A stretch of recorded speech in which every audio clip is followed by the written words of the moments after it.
Assalamualaikum warahmatullahi wabarakatuh.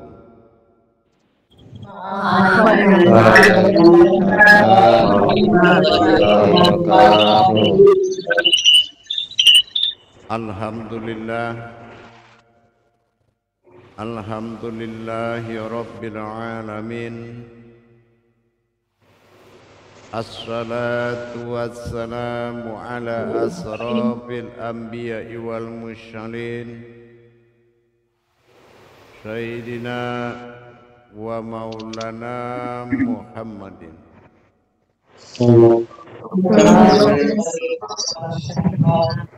Ashhadu an la ilaha illallah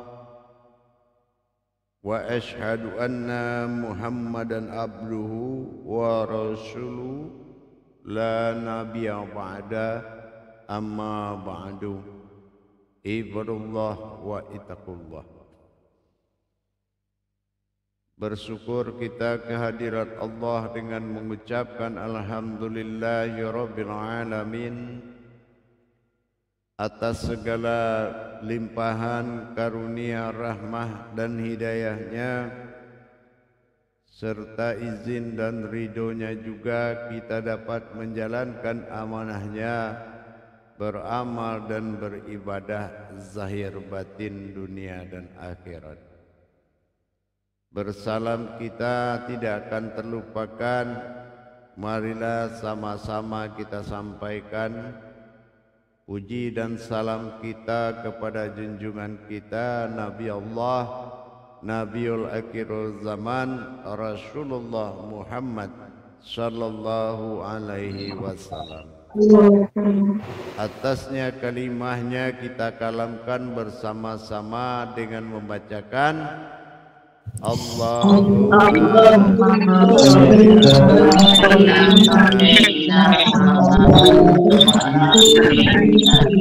ala alihi Sayyidina Muhammad.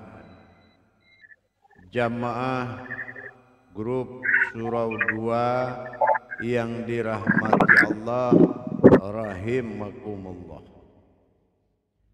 Insyaallah dalam masa pelajaran pada waktu dan kesempatan yang sudah kita lalui dalam masa kajian aku, yang mana sedikit diulas, aku adalah sesuatu yang tidak bisa dicari, dan aku sesuatu yang tidak bertempat, dan aku sesuatu yang tidak berumpama, sesuatu yang tidak bisa dibayangkan, tetapi aku sesuatu yang dialami.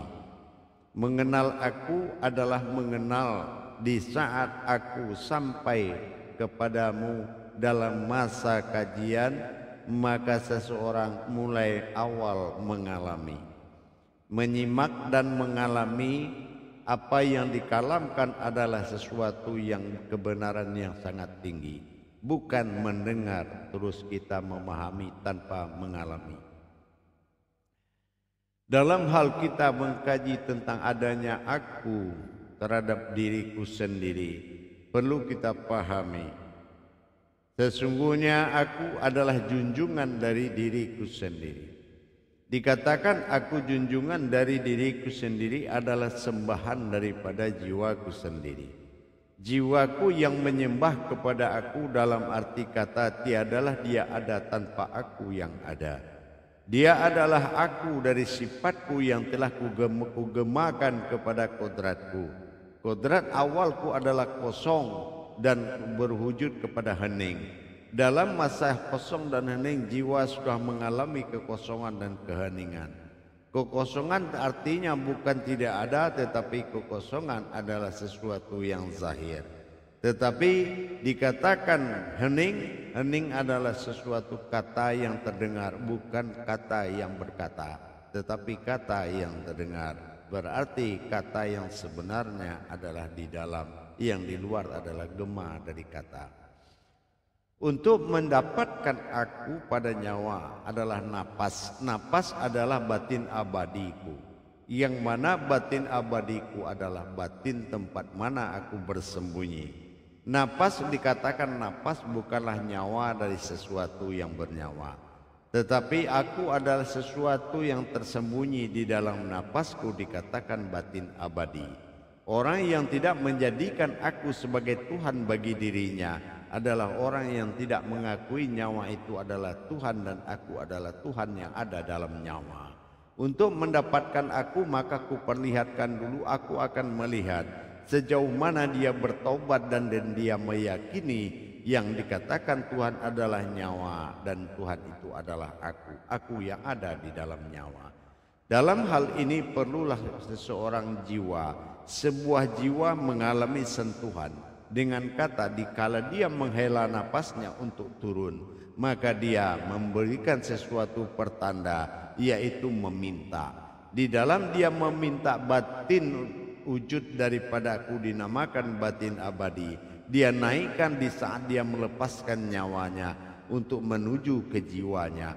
Apabila batin abadiku telah menyentuh daripada jiwanya, maka dia dikatakan mendapatkan suatu kodrat bernama Tuhan.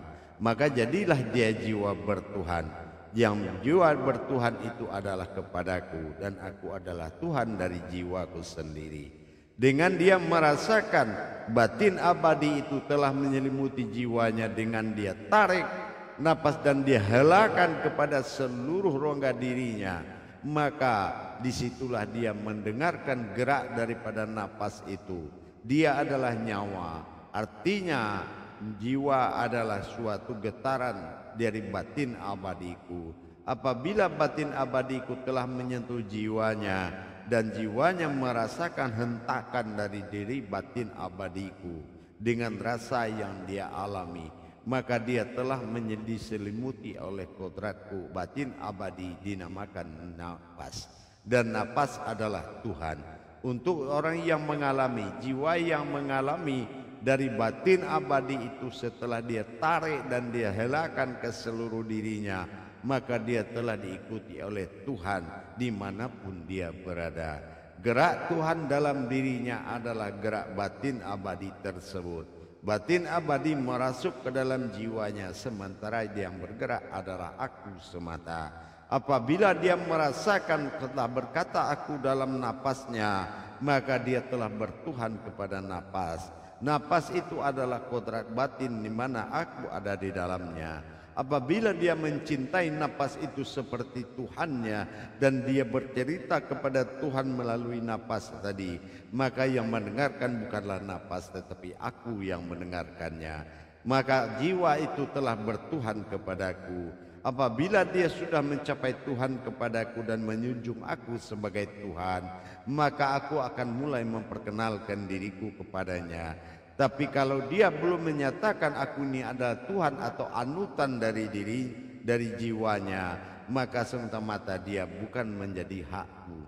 Dalam hal itu, jiwa yang merasakan dialiri oleh napas, maka napas membungkus jiwanya, dan dia berusaha untuk menurunkan napasnya waktu menghela napas, dan dia memohon napas itu adalah mengalir ke seluruh dirinya, maka dia di dalam lamunan napas. Artinya dia bukan bernapas, tetapi dia dinapasi oleh aku dengan Tuhanku. Dengan kekuatan Tuhan aku berikan dia napas, artinya dia adalah yang dinapasi, bukan bernapas. Itulah jiwa. Jiwa itu tidak bernapas tapi dinapasi oleh batin abadiku. Sementara kalau dia menikmati kekuatan Tuhan telah meliputi dirinya untuk mencapai aku, maka dia menjunjung aku sebagai Tuhan. Maka akulah segala-galanya baginya dengan kecintaan naluri hatinya yang paling dalam. Kalau dia sudah menikmati dengan hati yang paling dalam, maka rasa itu akan sampai kepadaku. Dan rasa itu akan berkata, ya Tuhanku, aku butuh Engkau. Maka aku hadiri jiwanya dan dia akan menjadi jiwaku. Inilah yang dikatakan naluri yang ada di dalam jiwa. Napas adalah Tuhan dalam wujud dan sifat dari diriku sendiri. Aku adalah Tuhan bagi jiwaku sendiri. Apabila jiwanya sudah bertuhan kepada napasnya, maka sesungguhnya dia bertuhan kepada aku, karena aku adalah diselimuti oleh batin abadiku, disebut dengan nafas. Baik, kita coba muzakarah. Salu muzakaratun fil jami'ati rahimakumullah. La ilaha illallah wallahu akbar. Silakan juru tabliknya. Baik, insyaallah. Assalamualaikum warahmatullahi wabarakatuh, Buya. Waalaikumsalam warahmatullahi wabarakatuh. Alhamdulillah, alhamdulillahi rabbil alamin. Assalatu wassalamu ala asrafil anbiya'i wal mursalin, Sayyidina wa maulana Muhammadin. Amin. Insyaallah. Allahumma sholli ala Sayyidina Muhammad wa ala ali Sayyidina Muhammad. Asyhadu an la ilaha illallah wa asyhadu anna Muhammadar Rasulullah. Ittaqullah wa ibadullah. Alhamdulillah, pada siang hari ini kita bisa bermuajahah, bertatap muka di dalam thalabul ilmi. Ya insyaallah saya menyapa Syekhuna Mukarram Al-Aulia, Syekh mursyid kita, yaitu Buya. Sehat selalu Buya dan keluarga. Insyaallah. Juga tak lupa kepada Pak Ustazah dan Pak Imam Motib. Insyaallah mudah-mudahan kita mendapatkan ridho dan rahmatnya Allah Subhanahu wa Ta'ala. Amin. Insyaallah. Alhamdulillah, di siang hari ini kita mendapatkan, insyaallah Syekh mursyid kita membimbingnya, membawanya, membukakannya pintu-pintu kejiwaan kita menuju mengenal nafas, mengenal Tuhan, insyaallah. Dan untuk lebih jelas lagi, insyaallah saya minta izin kepada Imam Pardi untuk menguraikan lagi apa yang telah dipaparkan oleh guru mursyid kita. Insyaallah tempat dan waktunya saya persilakan. Assalamualaikum warahmatullahi wabarakatuh. Ya Nasih. Waalaikumsalam warahmatullahi wabarakatuh. Semoga yang Nasih sekeluarga sehat walafiat selalu, Amin. tidak berat apapun. Demikian juga para ustazah, para khalifah yang kami hormati. Semoga apa yang kita niatkan dapat dijabah oleh Allah dan barakah dan sang waliullah. Insyaallah. Sebagaimana yang diulas oleh guru mursyid kita yang sama-sama kita dengarkan tadi tausiah guru mursyid kita, bagaimana kita bertuhan, jiwa seseorang bertuhan kepada nafas. Apabila seseorang tidak menjunjung tinggi nafasnya sebagai Tuhan, maka orang tersebut tidaklah mendapat Tuhannya, karena Tuhannya ada di dalam telah hentakan nafas tersebut. Dalam pada itu kita harus mengalami, menghayati dan merasakan bagaimana hentakan hela nafas tersebut di dalam diri ini, agar dapat mendapat rasa aku yang sebenar-benarnya, aku yang kita cari selama ini, yang hilang entah berantah, yang tidak tahu asal usulnya. Kalaulah kita tidak mengerti nafas ini adalah suatu batin abadi yang di dalamnya ada aku yang berada di situ, apabila kita tidak mengalami tersebut, tidaklah kita dikatakan bertuhan. Apabila kita menjunjung tinggi napas ini sebagai Tuhan kita, sebagai kiblat kita, maka seseorang itu dapatlah meresapi, menghayati, dan jiwa seseorang itu dapat dirasuki oleh naluri tersebut. Dalam pada itu, marilah kita sama-sama bermuzakarah dengan guru mursyid agar dapat kita memahami, menghayati, dan dapat mengalami apa yang dipelajari kita selama ini, agar kita dapat menghayati dan merasakan naluri-naluri tersebut, agar jiwa kita terpaku dan terhembus dalam napas kita sehari-hari, sebagai menjunjung tinggi Tuhan di dalam napas kita ini. Demikian yang dapat saya ulaskan. Wabillahi taufiq wal hidayah. Wassalamualaikum warahmatullahi wabarakatuh. Waalaikumsalam warahmatullahi wabarakatuh. Alhamdulillah, terima kasih Pak Imam Khatib atas paparan-paparannya, rangkuman yang telah disampaikan. Insya Allah mudah-mudahan kita bisa mengalami dengan mengenalnya napas, mengenal Tuhan, karena kendaraannya insya Allah itu di napas untuk mengenal ketuhanan kita. Baik, untuk melanjutkan muzakarahnya, alhamdulillah udah ada Ustazah Holipah Airayati. Waktu dan tempat saya persilakan. Baik, insya Allah terima kasih kepada Juru Tablik atas waktunya yang telah diberikan kepada saya.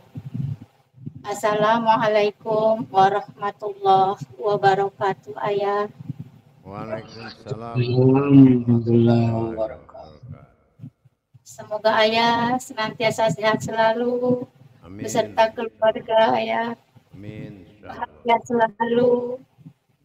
Juga kepada Juru Tablik, kepada Imam Khatib, dan ustazah-ustazah semuanya senantiasa dalam keadaan sehat dan bahagia selalu, insya Allah.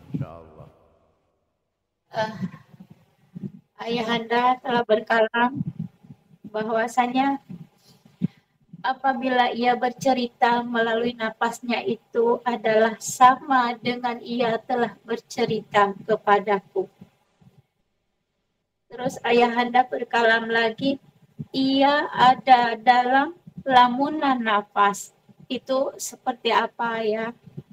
Dalam lamunan nafas itu ayah. Di dalam hal bertajalli tadi, dikala seseorang telah mengalami dan menurunkan napasnya dalam arti dia meminta, dia memohon, maka aku akan menerima permohonan dan aku akan memberikan apa yang dia berikan. Tapi kalau dia bernapas tidak meminta dan berdoa dengan napasnya dan dia tidak memohon, maka tidak akan pernah kujadikan apa yang dia inginkan. Kenapa demikian? Karena aku memiliki suatu batin abadi yang disebut napas. Napas itu adalah suatu batin abadi yang akan mengalir ke seluruh jiwa dan akan mengalir ke seluruh rongga-rongga dirinya.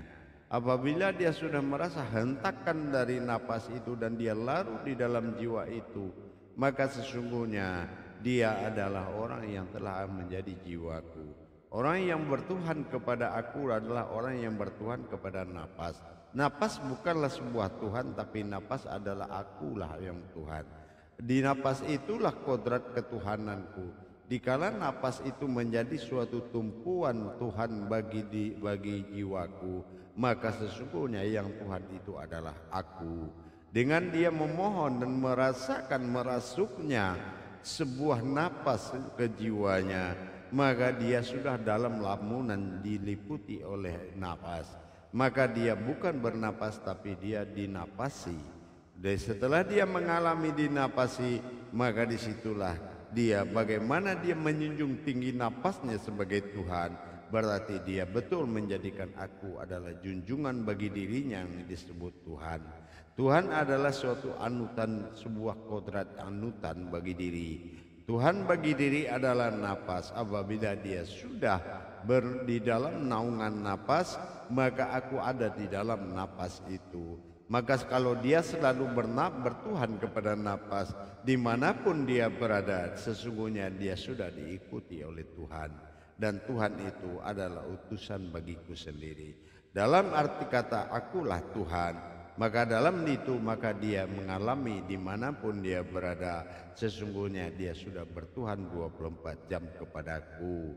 Apakah dia memang mengatakan Tuhannya aku, maka akan kudengarkan dari hati dan nalurinya yang paling dalam. Akulah yang akan bersaksi dan mendengar apa yang dia katakan pada hatinya. Gitu, paham? Insya Allah ayah, subhanallah, artinya ayah, ketika kita bernapas itu sesungguhnya bukanlah kita bernapas tetapi dinapasi. Iya, dinapasi ya ayah. Iya, betul. Dan di nafas itu hendaknya kita bermohon, berdoa. Disitulah ayah tarikan nafas itu, memohon sebuah doa tadi ya ayah. Ya, karena nafas itu turun artinya memohon, aku menerima, dan apabila naik aku memberi. Nah, dari situlah aku menerima dan memberi melalui nafas. Kalau nafas itu sudah menjadi suatu titian doa baginya, Tuhan itu adalah junjungan Tuhan untuk mempertemukan dengan aku. Sesungguhnya akulah Tuhan yang ada pada nafas tersebut. Maka gerakan nafas adalah gerakan Tuhan bagi jiwa. Paham? Alhamdulillah, insya Allah ayah, Ananda paham. Terima kasih ayah atas penjelasannya. Wassalamualaikum warahmatullahi wabarakatuh. Waalaikumsalam warahmatullahi wabarakatuh. Waalaikumsalam warahmatullahi wabarakatuh. Alhamdulillah atas pertanyaan Bu Ustazah oleh Pak Rati dan terima kasih kepada Syekh Buya. Kita mendapatkan ilmu lagi. Kita bukan bernapas tapi dinapasi. Insya Allah kalau udah mengalami bernapasi udah 24 jam kita bertuhan. Baik, untuk pertanyaan selanjutnya saya persilakan ke Bu Ustazah Dahlia. Atas waktunya saya persilakan. Terima kasih Juru Tablik atas waktunya yang telah diberikan.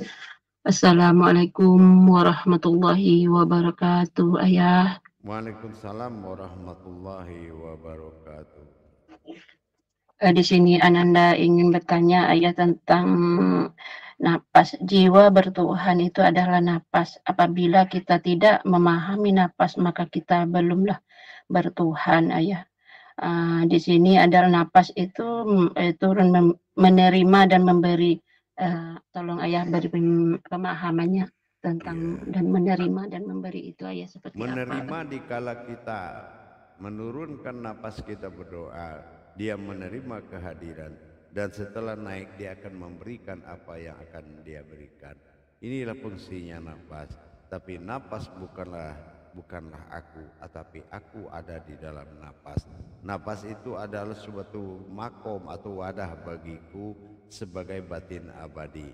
Apabila batin abadi ini sudah mengalir ke seluruh jiwanya, maka jiwanya sudah dipenuhi dengan Tuhan, dan Tuhan itu adalah aku. Insya Allah. Insya Allah ayah. Terima kasih atas segala penjelasannya ya. Baik. Semoga ayah selalu. Wassalamualaikum warahmatullahi wabarakatuh. Waalaikumsalam warahmatullahi wabarakatuh. Alhamdulillah atas pertanyaan dan atas jawabannya. Insya Allah kita lanjutkan ke Ibu Ustazah Neti. Dipersilakan atas waktunya. Assalamualaikum warahmatullahi wabarakatuh, ayah. Waalaikumsalam warahmatullahi wabarakatuh. Semoga ayah beserta keluarga selalu sehat, bahagia selalu. Juga khalifah dan ustazah semuanya.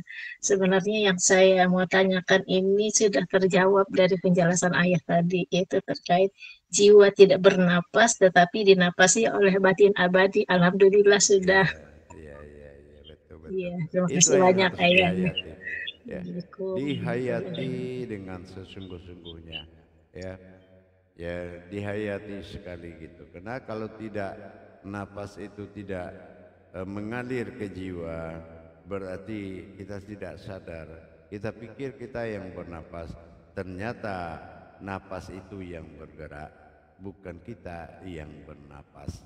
Napas itulah yang digerakkan oleh aku. Jadi kalau kita sudah sadar kalau napas itu yang digerakkan oleh aku, berarti kita tinggal menjunjung tinggi napas tersebut untuk mendapatkan aku. Nah, gitu. Tanpa kita menghargai napas itu kodrat Tuhan, maka tidak mungkin kita bisa menemui sesuatu. Karena apa? Yang ada dalam napas itu adalah aku. Kalau napas itu sudah menjadi jalan titian yang sangat dimuliakan, maka sesungguhnya dia telah memuliakan aku. Dan napas itu adalah aku yang menggerakkan. Aku tidak menjadikan suatu batin abadi itu bergerak, tetapi aku yang menggerakkan. Berarti kita hanya dinapasi, bukan bernapas. Paham? Insya Allah ya, terima kasih banyak. Alhamdulillah. Assalamualaikum warahmatullahi wabarakatuh. Waalaikumsalam warahmatullahi wabarakatuh. Alhamdulillah. Baik, kita lanjut ke pertanyaan selanjutnya. Ustazah Neni, insya Allah kalau nggak salah.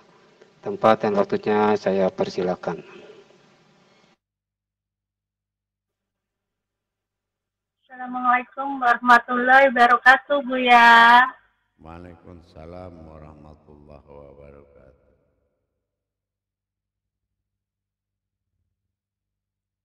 Silakan. Tadi udah dipertanyakan oleh beberapa ustazah yang lain, tapi masih ada yang kurang paham. Mohon ampun, Buya. Bagaimanakah yang dimaksud berdoa di dalam bernapas itu, Buya? Mohon ampun. Terima kasih. Tidak ada kita yang berdoa dalam napas, tapi napas itulah yang menjadi doa. Kalau orang ingin mencari aku dan ingin bertemu denganku, dia datangi aku dengan menelan, meniup hidup atau menekan napasnya, berarti dia itu berdoa. Ya, bukan kita berdoa dalam napas, tapi kita memohon kepada Tuhan. Tuhan itu napas, pertemukanlah aku dengan jiwaku dengan aku ya Allah. Nah itu doa, bukan kita berdoa dalam napas, tapi napas itu adalah doa. Gitu, paham? Insya Allah, Buya. Syukran, Buya. Terima kasih. Semoga Buya sehat selalu bersama keluarga. Insya Allah. Assalamualaikum warahmatullahi wabarakatuh. Waalaikumsalam warahmatullahi wabarakatuh. Alhamdulillahirrahmanirrahim. Dengan bertambahnya ilmu, kita ingatlah kita selalu mengalami dan mengelola napas dan sadar bahwa napas itu selalu berdoa. Baik, kita lanjutkan ke Bu Ustazah. Aduh, nggak kelihatan di sini. Hajah Siti. Atas waktunya saya persilakan.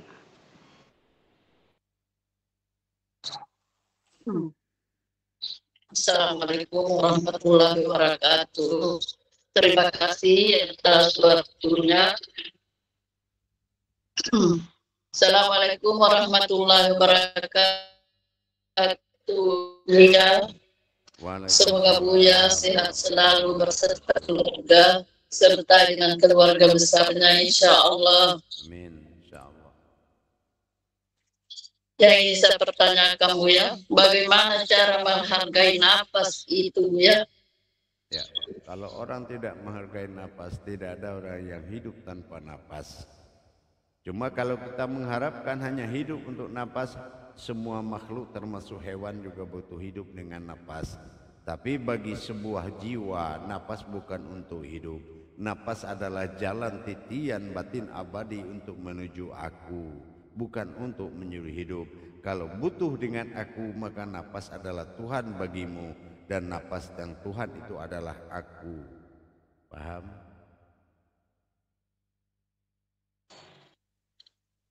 Insya Allah, Buya, insya Allah. Assalamualaikum warahmatullahi wabarakatuh. Waalaikumsalam warahmatullahi wabarakatuh. Alhamdulillahirrahmanirrahim. Baik, kita lanjutkan ke Bu Ustazah Titin untuk bertanya, dan sebelumnya Untuk Bu Ustazah nanti tanda tangannya diturunkan. Persilakan Bu Ustazah Titin.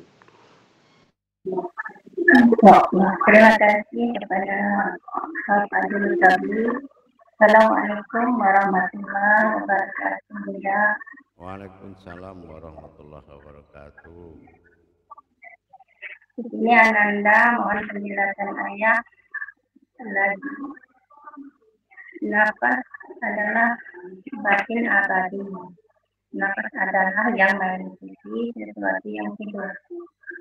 Nafas adalah kebutuhan dari sesuatu, dari segala yang hidup. Berarti nafas itu yang membentuk jiwanya saya. Ya. Nafas adalah suatu batin abadi. Apabila kamu berkehendak dengan adanya aku sebagai Tuhan, maka kamu harus mengatakan nafas itu Tuhan dan akulah sebagai Tuhan. Dan tarikan nafasmu adalah harapan batin abadi itu bisa menyelimuti jiwamu sehingga kamu dalam jiwaku sendiri. Itu yang diharapkan. Jangan menarik nafas untuk hidup, karena untuk hidup itu adalah hewan. Tetapi manusia adalah sebuah jiwa bagi Tuhan, yang jiwa itu adalah Tuhannya aku. Kalau akal Tuhannya Muhammad, kalau Muhammad Tuhannya Allah, kalau Allah itu adalah Tuhan dan Tuhan itu adalah aku, maka barang siapa yang bernapas kepada Tuhan, sesungguhnya dia telah mempertuhan aku. Paham? Untuk saya Ananda paham. Berarti ya. Baik, insyaallah. Silakan. Baik. Terima kasih. Assalamualaikum warahmatullahi wabarakatuh. Waalaikumsalam warahmatullahi wabarakatuh. Alhamdulillah. Baik, kita lanjut ke Bu Ustazah Eka Weda. Atas pertanyaan saya persilakan. Terima kasih atas kesempatan yang diberikan kepada kami, Pak Juru Tabli. Assalamualaikum warahmatullahi wabarakatuh. Waalaikumsalam warahmatullahi wabarakatuh. Alhamdulillah, ya senantiasa sehat walafiat, bahagia sejahtera bersama keluarga. Amin. Insyaallah. Mohon izin ayah, jika nafas itu adalah sebuah jalan bagi jiwa untuk menjangkau aku, bagaimana itu? Sepertinya mohon pencerahannya. Jembatan bagiku adalah napasku. Napas adalah suatu tajalli yang mana batin abadi. Apabila dia telah menyelimuti jiwamu, maka jiwamu akan dibawa oleh napas itu. Selagi jiwa itu kamu mengatakan napas itu adalah Tuhan, dengan niat Tuhan itu adalah aku. Tanpa engkau berkata kepada napas, aku tidak mendengar apa yang kau katakan. Tanpa engkau tidak berniat kepada napas, maka niatmu tidak akan terdengar olehku. Dan apapun yang kamu katakan kepada napasmu, tapi itu sudah sama kamu berkata kepadaku, karena aku ada di dalam napas itu sendiri. Maka dikala napasmu kamu hirup dan ke dalam, berarti saya menerima kehadiran jiwa. Apabila nanti napas itu lepas dan kamu lepaskan dan kamu tiupkan, maka aku telah memberikan apa yang akan kamu mau terima. Inilah yang dikatakan napas adalah jalan menuju aku. Bagaimanapun selayaknya keluargamu, anakmu dan seluruhnya jiwa raga kakak saudaramu, apabila semuanya telah berpulang, itu akan berpulang kepada aku. Napas yang hidup adalah napas yang menerima semua kembali kepadaku. Paham? Berarti ini terhubung kepada rasa. Bagaimana seperti itu kaya? Kalau rasa adalah sesuatu naluri yang paling halus. Nah, rasa harus bisa dirasakan. Rasa bukanlah suatu pengakuan, tetapi rasa adalah yang dirasakan untuk menerima dan memberi. Insya Allah dalam rasa itulah ada kata. Itulah kata yang ada di dalam rasa. Paham? Insya Allah. Terima kasih ayah. Wassalamualaikum warahmatullahi wabarakatuh. Waalaikumsalam warahmatullahi wabarakatuh. Alhamdulillah, insyaallah mudah-mudahan kita bisa melaksanakan dan mengalaminya. Kajian-kajian yang sangat dahsyat ini. Insyaallah kita lanjutkan dengan pertanyaan selanjutnya, Bu Ustazah Nur Aini. Saya persilakan atas waktunya. Terima kasih atas waktu yang diberikan. Assalamualaikum warahmatullahi wabarakatuh. Ayah, ayah sehat selalu. Warahmatullahi wabarakatuh. Insyaallah, amin. Alhamdulillah. Jadi apa yang Anda pahami tadi sesuai dengan kalam ayah bahwa nafas adalah kodrat batin di mana aku ada di dalamnya. Jiwa yang merasakan dialiri oleh nafas, jiwa tidak bernafas tapi dinafasi oleh diriku. Aku adalah Tuhan untuk jiwa sendiri. Aku yang diselimuti oleh batin abadi. Saya ulangi. Aku diselimuti oleh batin abadi itu disebut nafas. Apakah begitu, ayah? Ya, tepat sekali. Begitu. Jadi kalau kita sadari batin abadi itu adalah suatu makom bagiku sebagai aras benteng. Apabila naluriku batin abadi tadi tidak disembah, bagaimana aku bisa disembah? Karena apa? Karena yang disembah itu adalah aku. Batin abadiku saja tidak engkau sembah, bagaimana engkau menyembahku? Aku adalah Tuhan bagi jiwaku sendiri. Baik, paham? Insya Allah, ya. Terima kasih atas penjelasannya. Baik. Assalamualaikum warahmatullahi wabarakatuh. Waalaikumsalam warahmatullahi wabarakatuh. Baik, jemaah, kita bertemu 10 menit lagi. Assalamualaikum warahmatullahi wabarakatuh. Waalaikumsalam warahmatullahi wabarakatuh.